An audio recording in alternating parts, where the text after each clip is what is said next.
పింఛన్లు పెంచుతున్నారా? తగ్గిస్తున్నారా? పెంచుతున్నాం, ఈసారి స్పౌజ్ పింఛన్లు ఇస్తున్నామని ప్రచారం చేశారు. తీరా చూస్తే 63,13,000 మందికి పింఛన్లు, 2,717,00,00,000 విడుదల అని ప్రకటించారు. నాకు గుర్తున్నంత వరకు అప్పట్లో 67 లక్షలు అన్నటువంటిది వైసీపీ వాళ్ళు అడ్వర్టైజ్మెంట్ ఏగా గుర్తుంది. అంటే జగన్ దిగిపోయే నాటికి 67 లక్షలు అయితే ఇప్పుడు 63 లక్షలకు తగ్గిపోయింది. అంటే 4 లక్షలు తగ్గిపోయినాయి. లేదు అసలు ప్రభుత్వం ఇదివరకైతే వాళ్ళు అడ్వర్టైజ్మెంట్ ఇచ్చేవాళ్ళు, వీళ్ళు అది ఇవ్వట్లేదు.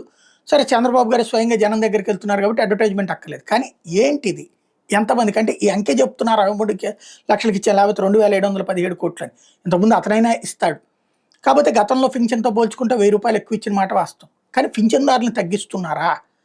ఎందుకు అంటే ఒక్కసారి 2014లో ఎంత ఇచ్చేవాళ్ళు, 2015లో ఎన్ని ఇచ్చేవాళ్ళు, 2016లో ఎన్ని ఇచ్చారు, 2017లో ఎన్ని ఇచ్చారు, 2018లో ఎన్ని ఇచ్చారు, ఇట్లాగా 2014 నుంచి ఇప్పటిదాకా ఒక లెక్క చూపెడతారు. లేదు పోని జగన్ టైంలో 19 నుంచి 24 దాకా ఎన్ని ఇచ్చారు, ఇప్పుడు ఎన్ని ఇస్తున్నారు అన్నటువంటి ఒక లెక్క ప్రజలకి తెలియజేస్తే బాగుంటుంది.